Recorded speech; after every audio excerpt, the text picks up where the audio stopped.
ಸ್ನೇಹಿತರೆ, ಇವತ್ತು ನಾವು ಒಬ್ಬ ವ್ಯಕ್ತಿಯ ಬಗ್ಗೆ ಮಾತನಾಡಲಿದ್ದೇವೆ, ಯಾರನ್ನು ಇಡೀ ಜಗತ್ತು ಅತ್ಯಂತ ದೊಡ್ಡ ಸರ್ವಾಧಿಕಾರಿ ಅಂತ ಕರೆಯುತ್ತೆ. ಜಗತ್ತಿನ ಕ್ರೂರ ಸರ್ವಾಧಿಕಾರಿಗಳ ಬಗ್ಗೆ ಮಾತಾಡುವಾಗ ಕಿಮ್ ಜಾಂಗ್ ಉನ್ ಹೆಸರು ಎಲ್ಲರಿಗಿಂತ ಮೊದಲು ಬರುತ್ತೆ. ಕಿಮ್ ಜಾಂಗ್ ಉನ್ ಸದ್ಯದ ಪರಿಸ್ಥಿತಿಯಲ್ಲಿ ಎಂಥ ಸರ್ವಾಧಿಕಾರಿ ಅಂದ್ರೆ, ಅವರ ವಿಚಿತ್ರ ಶೋಕಿಗಳಿಗೆ ಅವರು ಫೇಮಸ್ ಆಗಿದ್ದಾರೆ. ಅವರು ಎಷ್ಟು ತಮಾಷೆಯಾಗಿದ್ದಾರೋ ಅದಕ್ಕಿಂತ 10 ಪಟ್ಟು ಹೆಚ್ಚು ಸಂಕಿ ತಲೆಹರಟೆ ಕ್ರೂರಿ ಆಗಿದ್ದಾರೆ. ಅವರನ್ನು ಇಡೀ ಪ್ರಪಂಚದ ಮೋಸ್ಟ್ ಸಂಕಿ ರಾಜಕಾರಣಿ ಅಂತಾನೆ ಕರೆಯಲಾಗುತ್ತೆ. ಕಿಮ್ ಜಾಂಗ್ ತಮ್ಮ ಕ್ರೂರ ನಡವಳಿಕೆಯಿಂದಾಗಿ ಇಡೀ ಜಗತ್ತಿನಲ್ಲಿ ಫೇಮಸ್ ಆಗಿದ್ದಾರೆ. ವರ್ಷ 2011ರಲ್ಲಿ ಅವರು ಅಧಿಕಾರಕ್ಕೆ ಬಂದಾಗಿನಿಂದ ಜನರಿಗೆ ಅವರ ಬಗ್ಗೆ ಏನಾದ್ರೂ ಒಂದು ವಿಚಿತ್ರ ವಿಷಯ ಕೇಳುತ್ತಲೇ ಇರುತ್ತೆ. ಕಿಮ್ ಜಾಂಗ್ ಸೋಷಿಯಲ್ ಮೀಡಿಯಾದಲ್ಲೂ ಸಿಕ್ಕಾಪಟ್ಟೆ ಸರ್ಚ್ ಆಗ್ತಾರೆ ಅಂದ್ರೆ ನೀವು ನಂಬಲೇಬೇಕು. ಯಾಕಂದ್ರೆ ಜನರಿಗೆ ಅವರ ಬಗ್ಗೆ ತಿಳ್ಕೊಳ್ಳೋಕೆ ತುಂಬಾನೇ ಕ್ಯೂರಿಯಾಸಿಟಿ ಇರುತ್ತೆ. ಸ್ನೇಹಿತರೆ, ನಾವು ಮೊದಲೇ ಹೇಳಿದ ಹಾಗೆ ಕಿಮ್ ಜಾಂಗ್ ಇಡೀ ಪ್ರಪಂಚದ ಒಬ್ಬ ಕ್ರೂರ ಲೀಡರ್. ಇವರು ಜನವರಿ 8, 1984ರಂದು ನಾರ್ತ್ ಕೊರಿಯಾದ ರಾಜಧಾನಿ ಪಯಾಂಗ್ಯಾಂಗ್ನಲ್ಲಿ ಹುಟ್ಟಿದ್ರು. ಕಿಮ್ ಜಾಂಗ್ ತಮ್ಮ ವಿದ್ಯಾಭ್ಯಾಸವನ್ನು ಸ್ವಿಟ್ಜರ್ಲ್ಯಾಂಡ್ನಲ್ಲಿ ಮುಗಿಸಿದ್ರು. ವರ್ಷ 2011ರಲ್ಲಿ ತಮ್ಮ ತಂದೆಯ ನಿಧನದ ನಂತರ ಅವರು ದೇಶದ ಜವಾಬ್ದಾರಿಯನ್ನು ತಮ್ಮ ಕೈಗೆ ತಗೊಂಡ್ರು. ಅಂದಿನಿಂದ ಅವರೇ ನಾರ್ತ್ ಕೊರಿಯಾವನ್ನು ಆಳ್ತಾ ಇದ್ದಾರೆ. ಇನ್ನು ಅವರ ಫ್ಯಾಮಿಲಿ ಲೈಫ್ ಬಗ್ಗೆ ಹೇಳೋದಾದ್ರೆ, ಕಿಮ್ ಜಾಂಗ್ಗೆ ಒಬ್ಬರು ಹೆಂಡತಿ ಇದ್ದಾರೆ. ಅವರ ಹೆಸರು ರಿಸೋಲ್ ಜೂ. ಅವರ ಜೊತೆ ಅವರಿಗೆ 3 ಜನ ಮಕ್ಕಳಿದ್ದಾರೆ. ಅದ್ರಲ್ಲಿ ಅವರ ಒಬ್ಬ ಮಗಳ ಹೆಸರು ಜೂ ಎ. ಈಕೆ 2013ರಲ್ಲಿ ಹುಟ್ಟಿದ್ಲು. ಇನ್ನು ಕಿಮ್ ಜಾಂಗ್ ಅವರ ಶೋಕಿ ಮತ್ತು ಹವ್ಯಾಸಗಳ ಬಗ್ಗೆ ಮಾತಾಡೋದಾದ್ರೆ, ಅವರಿಗೆ ತುಂಬಾನೇ ವಿಷಯಗಳ ಮೇಲೆ ಕ್ರೇಜ್ ಇದೆ. ಮೊದಲನೆಯದಾಗಿ ಹೆಣ್ಣುಮಕ್ಕಳ ಶೋಕಿ, ದುಬಾರಿ ಬೆಲೆಯ ಮದ್ಯ ಕುಡಿಯೋ ಶೋಕಿ ಮತ್ತು ತಮ್ಮದೇ ಆದ ಸ್ಪೆಷಲ್ ಟ್ರೈನ್ನಲ್ಲಿ ಓಡಾಡೋ ಶೋಕಿ. ತಿನ್ನೋದು, ಕುಡಿಯೋದು ಮತ್ತು ಹೆಣ್ಣುಮಕ್ಕಳ ಶೋಕಿ ಮಾತ್ರ ಅಲ್ಲದೆ ಅವರಿಗೆ ಬಾಸ್ಕೆಟ್ಬಾಲ್ ಮ್ಯಾಚ್ ನೋಡೋದು ಮತ್ತು ಆಡೋದು ಅಂದ್ರೆ ತುಂಬಾ ಇಷ್ಟ. ಇದರ ಜೊತೆಗೆ ಅವರು ಹಾಡುಗಳನ್ನು ಕೂಡ ಕೇಳ್ತಾರೆ. ಅವರಿಗೆ ವೆಸ್ಟರ್ನ್ ಪಾಪ್ ಮ್ಯೂಸಿಕ್ ಅಂದ್ರೆ ಪ್ರಾಣ. ಆದ್ರೆ ವಿಷಯ ಏನಪ್ಪಾ ಅಂದ್ರೆ, ಅವರನ್ನ ಬಿಟ್ಟು ನಾರ್ತ್ ಕೊರಿಯಾದಲ್ಲಿ ಬೇರೆ ಯಾರು ವೆಸ್ಟರ್ನ್ ಪಾಪ್ ಮ್ಯೂಸಿಕ್ ಕೇಳೋ ಹಾಗಿಲ್ಲ. ಯಾಕಂದ್ರೆ ಜನಸಾಮಾನ್ಯರು ವೆಸ್ಟರ್ನ್ ಪಾಪ್ ಮ್ಯೂಸಿಕ್ ಕೇಳೋದರ ಮೇಲೆ ಕಿಮ್ ಜಾಂಗ್ ಬ್ಯಾನ್ ನಿಷೇಧ ಹೇರಿದ್ದಾರೆ. ಸ್ನೇಹಿತರೆ, ತರಹೇವಾರಿ ತಿಂಡಿ ತಿನಿಸುಗಳ ರಸಿಕರಾಗಿರೋ ಕಿಮ್ ಜಾಂಗ್ಗೆ ಇಂಟರ್ನ್ಯಾಷನಲ್ ಅಡುಗೆಗಳು ಅಂದ್ರೆ ಸಿಕ್ಕಾಪಟ್ಟೆ ಇಷ್ಟ. ಅವರು ಬೀಫ್, ದನದ ಮಾಂಸ ಮತ್ತು ಪೋರ್ಕ್, ಹಂದಿ ಮಾಂಸ ಇಂದ ಮಾಡಿರೋ ಐಟಂಗಳನ್ನು ತುಂಬಾ ಇಷ್ಟಪಟ್ಟು ತಿಂತಾರೆ. ಅವರಿಗೆ ಬೀಫ್ ಬರ್ಗರ್ ಇಂದ ಹಿಡಿದು ಪೋರ್ಕ್ ಕಬಾಬ್ಗಳವರೆಗೆ ಎಲ್ಲ ಬೇಕು. ಇನ್ನು ಕುಡಿಯೋದ್ರಲ್ಲಿ ಹೆನೆಸ್ಸಿ ಬ್ರಾಂಡಿ ಇಂದ ಹಿಡಿದು ಸ್ನೇಕ್ ವೈನ್ ವರೆಗೆ ಕುಡಿಯೋ ದೊಡ್ಡ ಶೋಕಿ ಇವರಿಗಿದೆ. ಅವರು ಅವಾಗವಾಗ ಚೀಸ್ ಕೂಡ ತಿಂತಾರೆ. ಸ್ನೇಹಿತರೆ, ಕಿಮ್ ಜಾಂಗ್ ಅವರ ಇನ್ನೊಂದು ರಹಸ್ಯದ ವಿಷಯ ಏನಪ್ಪಾ ಅಂದ್ರೆ, ಅವರು ತಮ್ಮ ಲೈಫ್ ಅನ್ನು ಸಿಕ್ಕಾಪಟ್ಟೆ ಲಕ್ಸುರಿಯಾಗಿ ರಾಜ ವೈಭೋಗದಿಂದ ಲೀಡ್ ಮಾಡ್ತಾರೆ. ಇವರ ಈ ರಾಜ ವೈಭೋಗದ ದಿನಚರಿ ಬೆಳಗ್ಗೆಯಿಂದನೇ ಶುರುವಾಗುತ್ತೆ. ಅವರ ಮುಂಜಾನೆ ತುಂಬಾ ಆರಾಮದಾಯಕವಾಗಿರುತ್ತೆ. ಅವರು ಬೆಳಗ್ಗೆ ಎದ್ದೇಳೋ ಬೆಡ್ ಪೂರ್ತಿ ಮಕ್ಮಲ್ ರೇಷ್ಮೆ ತರಹದ ಮೃದುವಾದ ಹಾಸಿಗೆ ಅದ್ದಾಗಿರುತ್ತೆ. ಅವರು ಕಣ್ಣು ಬಿಟ್ಟಿದ್ದ ಹಾಗೆ ಅವರ ಎದುರುಗಡೆ 2 ಸುಂದರವಾದ ಹುಡುಗಿಯರು ಇರ್ತಾರೆ. ಅವರನ್ನು ನೋಡ್ತಿದ್ದ ಹಾಗೆ ಕಿಮ್ ಜಾಂಗ್ಗೆ ಬೆಳಗ್ಗೆಯಾಗಿದ್ದರ ಫೀಲ್ ಸಿಗುತ್ತೆ. ಕಿಮ್ ಜಾಂಗ್ ಎದ್ದ ತಕ್ಷಣ ಆ 2 ಯಂಗ್ ಹುಡುಗಿಯರು ಮೊದಲು ಅವರಿಗೆ ಪ್ರೀತಿಯಿಂದ ಗುಡ್ ಮಾರ್ನಿಂಗ್ ಹೇಳ್ತಾರೆ. ಆಮೇಲೆ ತಮ್ಮ ಕೈಯಿಂದಲೇ ಕಿಮ್ ಜಾಂಗ್ ಕಾಲುಗಳಿಗೆ ಚಪ್ಪಲಿ ಹಾಕ್ತಾರೆ. ಅಂದ ಹಾಗೆ ಕಿಮ್ ಜಾಂಗ್ ಹಾಕೋ ಚಪ್ಪಲಿ ನಾವೆಲ್ಲ ಹಾಕೋ ತರಹದ ಮಾಮೂಲಿ ಚಪ್ಪಲಿ ಅಲ್ಲ. ಇದನ್ನು ಸ್ಪೆಷಲ್ ಆಗಿ ಡಿಸೈನ್ ಮಾಡಿಸಿ ಬೇರೆ ದೇಶಗಳಿಂದ ಇಂಪೋರ್ಟ್ ಆಮದು ಮಾಡಿಕೊಳ್ಳಲಾಗುತ್ತೆ. ಇತ್ತೀಚೆಗಷ್ಟೇ ಅವರು ಈ ಚಪ್ಪಲಿಯ ಒಳಭಾಗದಲ್ಲಿ ಪಾದದ ಕೆಳಗೆ ಬರೋ ಜಾಗದಲ್ಲಿ ಕೆಲವು ಆಟೋಮ್ಯಾಟಿಕ್ ರಬ್ಬರ್ ಬಟನ್ಗಳನ್ನು ಹಾಕಿಸಿಕೊಂಡಿದ್ದಾರೆ. ಇದರಿಂದ ಅವರ ಪಾದದ ಕೆಲವು ಮುಖ್ಯ ಭಾಗಗಳಿಗೆ ಆಕ್ಯುಪ್ರೆಷರ್ ಸಿಗುತ್ತೆ ಮತ್ತು ಅವರ ಹೆಲ್ತ್ ಚೆನ್ನಾಗಿರುತ್ತೆ. ತಮ್ಮ ಡಾಕ್ಟರ್ಸ್ ಟೀಮ್ ಹೇಳಿದ್ರು ಅಂತಾನೆ ಅವರು ಈ ತರಹ ಮಾಡಿಸಿಕೊಂಡಿದ್ದಾರೆ. ಇದರ ಜೊತೆಗೆ ಸ್ನೇಹಿತರೆ, ಕಿಮ್ ಜಾಂಗ್ ಮಲಗೋ ಬೆಡ್ ಕೂಡ ಸಾಮಾನ್ಯದ್ದಲ್ಲ. ಅದನ್ನು ಸ್ಪೆಷಲ್ ಆಗಿ ಡಿಸೈನ್ ಮಾಡಿಸಿ ಬೇರೆ ದೇಶದಿಂದ ಇಂಪೋರ್ಟ್ ಮಾಡಿಕೊಳ್ಳಲಾಗಿದೆ. ಕಿಮ್ ಬೆಳಿಗ್ಗೆ ಎದ್ದ ತಕ್ಷಣ ಜಿಮ್ ಮತ್ತು ಎಕ್ಸಸೈಜ್ ಮಾಡ್ತಾರೆ. ಆದ್ರೆ ಅವರಿಗೆ ದಿನಾಲೂ ಜಿಮ್ ಅಥವಾ ಎಕ್ಸಸೈಜ್ ಮಾಡೋಕೆ ಇಷ್ಟ ಇಲ್ಲ ಅಂತಾರೆ. ಅದಕ್ಕೆ ಅವರು ತುಂಬಾ ಸಲ ಎಕ್ಸಸೈಜ್ ಮಾಡೋದನ್ನು ಬಿಟ್ಟು ತಮ್ಮದೇ ಪೂಲ್ನಲ್ಲಿ ಸ್ವಿಮ್ಮಿಂಗ್ ಮಾಡ್ತಾರೆ. ಇನ್ನು ಅವರ ಮೂಡ್ ಏನಾದ್ರೂ ಚೆನ್ನಾಗಿದ್ರೆ ತಮ್ಮ ಜೊತೆ ಸ್ವಿಮ್ಮಿಂಗ್ ಮಾಡೋಕೆ ಕೆಲವು ಯಂಗ್ ಹುಡುಗಿಯರನ್ನು ಕೂಡ ಪೂಲ್ಗೆ ಕರೆಸಿಕೊಳ್ತಾರೆ. ಇದರಿಂದ ಕಿಮ್ ಅವರ ಸ್ವಿಮ್ಮಿಂಗ್ ಕೂಡ ಆಗುತ್ತೆ, ಜೊತೆಗೆ ಆ ಯಂಗ್ ಹುಡುಗಿಯರ ಜೊತೆ ಮಸ್ತಿ ಕೂಡ ಆಗುತ್ತೆ.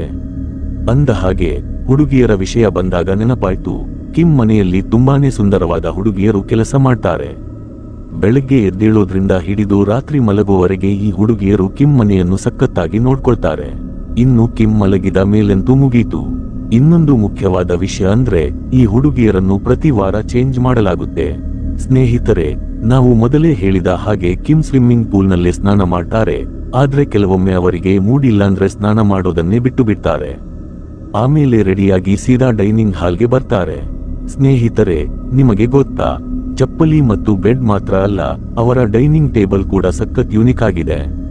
ಇದನ್ನು ಈಜಿಪ್ಟ್ನ ಸ್ಪೆಷಲ್ ಕೆಲಸಗಾರರು ಬರೀ ಕಿಮ್ ಜಾಂಗ್ ಗಾಗಿಯೇ ರೆಡಿ ಮಾಡಿದ್ದಾರೆ. ಕಿಮ್ ಬೆಳಗ್ಗೆ ಬ್ರೇಕ್ಫಾಸ್ಟ್ಗೆ ಮೊಟ್ಟೆ, ಫಿಶ್ ಮತ್ತು ಜ್ಯೂಸ್ ಕುಡಿಯೋಕೆ ಇಷ್ಟಪಡ್ತಾರೆ. ನಾಷ್ಟಾ ಮುಗಿಸಿದ ಮೇಲೆ ಕಿಮ್ ತಮ್ಮ ಕೆಲಸದಲ್ಲಿ ಬ್ಯುಸಿಯಾಗ್ತಾರೆ. ಅದ್ರಲ್ಲೂ ಅವರದ್ದೇ ಆದ ಸ್ವಂತ ಮರ್ಜಿ ಇರುತ್ತೆ. ಅವರು ಏನಾದ್ರೂ ಒಂದು ಡಿಸಿಷನ್ ತಗೋಬೇಕು ಅಂದ್ರೆ ಯಾರ ಜೊತೆನೂ ಚರ್ಚೆ ಮಾಡಲ್ಲ. ಯಾವುದೇ ವಿಷಯ ಇರಲಿ ಸೀದಾ ತಮ್ಮ ತೀರ್ಪನ್ನು ಕೊಟ್ಟು ಬಿಡ್ತಾರೆ. ಆ ತೀರ್ಪನ್ನು ದೇಶದಲ್ಲಿರೋ ಪ್ರತಿಯೊಬ್ಬರೂ ಒಪ್ಪಲೇಬೇಕು. ಅದಾದ್ಮೇಲೆ ಲಂಚ್ ಟೈಮ್ನಲ್ಲಿ ಅವರಿಗೆ ಲೈಟ್ ಆಗಿರೋ ಊಟ ಇಷ್ಟ. ಮಧ್ಯಾಹ್ನದ ಊಟದ ಜೊತೆ ಅವರು ಡ್ರೈ ಫ್ರೂಟ್ಸ್ ಖಂಡಿತ ತಿಂತಾರೆ. ಡ್ರೈ ಫ್ರೂಟ್ಸ್ ಮಾತ್ರ ಅಲ್ಲದೆ ಮಿಕ್ಸ್ ವೆಜಿಟೇಬಲ್ ಸೂಪ್ ಕೂಡ ಕುಡಿತಾರೆ. ಕೊನೆಯಲ್ಲಿ ಸ್ವೀಟ್ಸ್ ವಿಷಯಕ್ಕೆ ಬಂದ್ರೆ ಡೆಸರ್ಟ್ ಮತ್ತು ಚಾಕೊಲೇಟ್ಗಳನ್ನು ಮರೆಯದೆ ತಿಂತಾರೆ. ಮಧ್ಯಾಹ್ನದ ಊಟ ಮುಗಿದ ತಕ್ಷಣ ಕಿಮ್ ಆರಾಮ ಮಾಡೋಕೆ ಹೋಗ್ತಾರೆ. ಅವರು ಮಲಗಿದ್ದಾಗ ಎಂಥದ್ದೇ ಎಮರ್ಜೆನ್ಸಿ ಇದ್ರೂ ಕೂಡ ಅವರನ್ನು ಎಬ್ಬಿಸೋ ಧೈರ್ಯ ಯಾರಿಗೂ ಇರಲ್ಲ. ಸುಮಾರು 2.5 ರಿಂದ 3 ಗಂಟೆಗಳ ಕಾಲ ರೆಸ್ಟ್ ಮಾಡಿದ ಮೇಲೆ ಕಿಮ್ ಮತ್ತೆ ತಮ್ಮ ಕೆಲಸಕ್ಕೆ ರೆಡಿಯಾಗ್ತಾರೆ. ಫೀಚರ್ ಮಾರ್ನಿಂಗ್ ಸೆಷನ್ ನಲ್ಲಿ ಹೆಚ್ಚಾಗಿ ಅವರು ಆಫೀಸ್ಗೆ ಸಂಬಂಧಪಟ್ಟ ಸಣ್ಣ ಪುಟ್ಟ ಕೆಲಸಗಳನ್ನು ಮಾಡ್ತಾರೆ. ಆದ್ರೆ ಸಂಜೆ ಟೈಮ್ನಲ್ಲಿ ಮಾತ್ರ ದೊಡ್ಡ ದೊಡ್ಡ ಕೆಲಸಗಳನ್ನು ಮಾಡ್ತಾರೆ. ಅಂದ್ರೆ ಸಿಟಿಯ ದೊಡ್ಡ ದೊಡ್ಡ ಜಾಗಗಳಿಗೆ ವಿಸಿಟ್ ಮಾಡೋದು ಅಥವಾ ಏನಾದ್ರೂ ಪ್ರೋಗ್ರಾಮ್ ಇವೆಂಟ್ ಇದ್ರೆ ಅದರಲ್ಲಿ ಭಾಗವಹಿಸೋದು ಮಾಡ್ತಾರೆ. ಈ ಮಧ್ಯೆ ಅವರಿಗೆ ಯಾವ್ದಾದ್ರೂ ಹುಡುಗಿ ಇಷ್ಟ ಆದ್ರೆ ಸಾಕು, ತಕ್ಷಣ ಆ ವಿಷಯವನ್ನು ತಮ್ಮ ಟೀಮ್ಗೆ ತಿಳಿಸ್ತಾರೆ. ಅವರ ಟೀಮ್ ಆ ಹುಡುಗಿಯರನ್ನು ಬಲವಂತವಾಗಿ ಸರ್ಕಾರಿ ಕೆಲಸಕ್ಕೆ ಸೇರಿಸಿಕೊಳ್ಳುತ್ತೆ.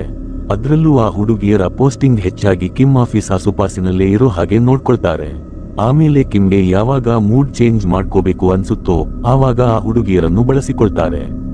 ಸ್ನೇಹಿತರೆ, ನಿಮಗೆ ಗೊತ್ತಾ, ನಾರ್ತ್ ಕೊರಿಯಾದ ಜನರ ಮೈಂಡ್ ಅನ್ನು ಎಷ್ಟು ಕೆಟ್ಟದಾಗಿ ಬ್ರೇನ್ ವಾಶ್ ಮಾಡಲಾಗಿದೆ ಅಂದ್ರೆ ಅಲ್ಲಿನ ಜನರಿಗೆ ತಮ್ಮ ಸರ್ವಾಧಿಕಾರಿಯೇ ಸಾಕ್ಷಾತ್ ದೇವರ ತರಹ ಕಾಣಿಸ್ತಾರೆ. ಸ್ನೇಹಿತರೆ, ಇನ್ನು ಸಂಜೆಯಾದ ಮೇಲೆ ರಾತ್ರಿಯ ಸರದಿ ಬರುತ್ತೆ. ಕಿಮ್ ಜಾಂಗ್ ಅವರ ನೈಟ್ ಶೆಡ್ಯೂಲ್ ಯಾವತ್ತೂ ಫಿಕ್ಸ್ ಇರಲ್ಲ. ರಾತ್ರಿ ಹೊತ್ತು ಕಿಮ್ ಮಾಡುವ ದೊಡ್ಡ ಕೆಲಸ ಅಂದ್ರೆ ಪ್ರಮುಖವಾದ ಡಿಸಿಷನ್ಗಳನ್ನು ತಗೊಳ್ಳೋದು. ಕಿಮ್ ತಮ್ಮ ಇನ್ಲೀಗಲ್ ಕಾನೂನುಬಾಹಿರ ಕೆಲಸಗಳನ್ನು ಹೆಚ್ಚಾಗಿ ರಾತ್ರಿ ಹೊತ್ತಲ್ಲೇ ಮಾಡ್ತಾರೆ. ಇದರಿಂದಲೇ ನಾರ್ತ್ ಕೊರಿಯಾ ದೇಶಕ್ಕೆ ದೊಡ್ಡ ಮಟ್ಟದ ಆದಾಯ ಬರುತ್ತೆ. ರಾತ್ರಿ ಟೈಮ್ನಲ್ಲಿ ಇವರು ಸಮುದ್ರದ ಮಾರ್ಗವಾಗಿ ಬೇರೆ ದೇಶಗಳಿಗೆ ಡ್ರಗ್ಸ್ ಮತ್ತು ವೆಪನ್ಸ್ ಅಸ್ತ್ರಗಳನ್ನು ಸಪ್ಲೈ ಮಾಡ್ತಾರೆ. ಜೊತೆಗೆ ಬೇರೆ ದೇಶಗಳಿಂದ ತಮ್ಮ ದೇಶಕ್ಕೆ ಆಯುಧಗಳನ್ನು ತರಿಸಿಕೊಳ್ತಾರೆ. ಇದೇ ಕಾರಣಕ್ಕೆ ರಾತ್ರಿ ಹೊತ್ತು ಹೆಚ್ಚಾಗಿ ಇಡೀ ನಾರ್ತ್ ಕೊರಿಯಾದ ಕರೆಂಟ್ ಲೈಟ್ ಕಟ್ ಮಾಡಲಾಗುತ್ತದೆ. ಈ ಎಲ್ಲಾ ಕೆಲಸಗಳು ಮುಗಿದ ಮೇಲೆ ಶುರುವಾಗುತ್ತೆ ನೋಡಿ ಕಿಮ್ ಅವರ ಅಸಲಿ ಪಾರ್ಟಿ ಟೈಮ್. ಮೀಡಿಯಾ ರಿಪೋರ್ಟ್ಸ್ ಪ್ರಕಾರ ಕಿಮ್ ಪ್ರಪಂಚದ ದೊಡ್ಡ ಕುಡುಕರ ಲಿಸ್ಟ್ನಲ್ಲೇ ಸೇರಿದ್ದಾರೆ. ಅವರಿಗೆ ಜಗತ್ತಿನ ಅತ್ಯಂತ ದುಬಾರಿ ಮದ್ಯ ಕುಡಿಯೋ ಕ್ರೇಜ್ ಇದೆ. ಅವರು ಕುಡಿಯೋ ಲಿಕ್ಕರ್ನ ಒಂದೊಂದು ಬಾಟಲಿ ಬೆಲೆ ಲಕ್ಷ ಇರುತ್ತೆ. ಕಿಮ್ ಪ್ರಕಾರ ಅವರ ಮುಂಜಾನೆಯ ಬ್ರೇಕ್ಫಾಸ್ಟ್ ಸಿಂಪಲ್ ಆಗಿರುತ್ತೆ. ಆದ್ರೆ ರಾತ್ರಿ ಊಟಕ್ಕೆ ಮಾತ್ರ ಅವರಿಗೆ ಒಂದಕ್ಕಿಂತ ಒಂದು ಸೂಪರ್ ಆಗಿರೋ ಟೇಸ್ಟಿ ಫುಡ್ ಇರಲೇಬೇಕು. ಡಿನ್ನರ್ ವಿಷಯಕ್ಕೆ ಬಂದ್ರೆ ಕಿಮ್ ಜಾಂಗ್ಗೆ ಅತ್ಯಂತ ಇಷ್ಟವಾದ ಡಿಶ್ ಅಂದ್ರೆ ಪರ್ಮಾ ಹ್ಯಾಮ್, ಒಂದು ರೀತಿಯ ಹಂದಿ ಮಾಂಸದ ಅಡುಗೆ. ಊಟ ಆದ್ಮೇಲೆ ಅವರು ಸ್ವಲ್ಪ ಹೊತ್ತು ವಾಕಿಂಗ್ ಮಾಡ್ತಾರೆ ಮತ್ತು ಸಿಗರೇಟ್ ಕೂಡ ಸೇದ್ತಾರೆ. ಅಂದ ಹಾಗೆ ಅವರು ಸೇದೋ ಸಿಗರೇಟ್ ಬೆಲೆ ಕೂಡ ಲಕ್ಷಗಳಲ್ಲೇ ಇರುತ್ತೆ. ಸಿಗರೇಟ್ ಸೇದಿದ ಮೇಲೆ ಅವರು ಮಲಗೋಕೆ ಹೋಗ್ತಾರೆ. ಇವರಿಗೆ ಮದುವೆಯಾಗಿದ್ರು ಇವರ ಹೆಂಡತಿ ರಿಸೋಲ್ಜು ಸಖತ್ ಸುಂದರವಾಗಿದ್ರು ಕೂಡ ಕಿಮ್ ಅವಳ ಜೊತೆ ಮಲಗೋದು ತುಂಬಾ ಕಮ್ಮಿ. ಅವರಿಗೆ ಯಾವ ಹುಡುಗಿ ಜೊತೆ ಮಲಗಬೇಕು ಅನ್ಸುತ್ತೋ ಸೀದಾ ಒಂದು ಸಣ್ಣ ಆರ್ಡರ್ ಪಾಸ್ ಮಾಡ್ತಾರೆ ಅಷ್ಟೇ. ಅವರ ಆಫೀಸ್ ಜನ ಆ ಹುಡುಗಿಯನ್ನು ತಂದು ಕಿಮ್ ಎದುರುಗಡೆ ನಿಲ್ಲಿಸಿಬಿಡ್ತಾರೆ. ಅಥವಾ ಹೀಗೆ ಹೇಳಬಹುದು, ಆ ಹುಡುಗಿಯನ್ನು ಕಿಮ್ಗೆ ಭೋಗಿಸೋಕೆ ತಂದು ಒಪ್ಪಿಸ್ತಾರೆ. ಆಮೇಲೆ ಕಿಮ್ ಇಡೀ ರಾತ್ರಿ ಅವಳ ಜೊತೆ. ಸ್ನೇಹಿತರೆ, ಇತ್ತೀಚೆಗಷ್ಟೇ ಒಂದು ಸುದ್ದಿ ಸಿಕ್ಕಾಪಟ್ಟೆ ವೈರಲ್ ಆಗಿತ್ತು. ಅದರ ಪ್ರಕಾರ ಕಿಮ್ ಜಾಂಗ್ ತಂದೆ ಕಿಮ್ ಜಾಂಗ್ ಇಲ್ ಅವರ ಪುಣ್ಯತಿಥಿ ಡೆತ್ ಆನಿವರ್ಸರಿ ಇರೋ ಸಮಯದಲ್ಲಿ ಇಡೀ ದೇಶದಲ್ಲಿ 11 ದಿನಗಳ ಕಾಲ ಯಾರೂ ನಗುವಂತಿಲ್ಲ ಅಂತ ಬ್ಯಾನ್ ಮಾಡಲಾಗಿತ್ತು. ಆಗಸ್ಟ್ 11 ದಿನಗಳ ಕಾಲ ಪ್ರತಿಯೊಬ್ಬರೂ ಕೇವಲ ಬೇಸರದಿಂದಲೇ ಇರಬೇಕು ಮತ್ತು ಏಕ್ದಮ್ ನಾರ್ಮಲ್ ಆಗಿರಬೇಕು. ಈ ಮಧ್ಯೆ ನಾರ್ತ್ ಕೊರಿಯಾದಲ್ಲಿ ಯಾರದಾದ್ರೂ ಬರ್ತ್ಡೇ ಬಂದ್ರೆ ಯಾವುದೇ ತರಹದ ಸೆಲೆಬ್ರೇಷನ್ ಅಥವಾ ಪಾರ್ಟಿ ಮಾಡುವ ಹಾಗಿಲ್ಲ. ಸ್ನೇಹಿತರೆ, ಈ ರೇಂಜ್ನ ಕ್ರೂರತನ ಇರೋದ್ರಿಂದಾನೇ ಎಷ್ಟೋ ಜನ ನಾರ್ತ್ ಕೊರಿಯಾದಿಂದ ಓಡಿ ಹೋಗೋಕೆ ಟ್ರೈ ಮಾಡಿದ್ದಾರೆ. ಆದ್ರೆ ಅವರಲ್ಲಿ ಕೆಲವು ಜನ ಮಾತ್ರ ಸಕ್ಸಸ್ ಆಗಿದ್ದಾರೆ. ನಾರ್ತ್ ಕೊರಿಯಾ ಇಡೀ ಪ್ರಪಂಚದಲ್ಲೇ ಎಂಥ ದೇಶ ಅಂದ್ರೆ ಅಲ್ಲಿನ ಜನ ಬದುಕಿರುವಾಗಲೇ ನರಕದ ಲೈಫ್ ಅನುಭವಿಸ್ತಾ ಇದ್ದಾರೆ. ಇಲ್ಲಿನ ಬಹುಪಾಲು ಜನ ನಾರ್ತ್ ಕೊರಿಯಾದಿಂದ ಸೌತ್ ಕೊರಿಯಾಕ್ಕೆ ಓಡಿ ಹೋಗೋಕೆ ಪ್ಲಾನ್ ಮಾಡ್ತಾ ಇರ್ತಾರೆ.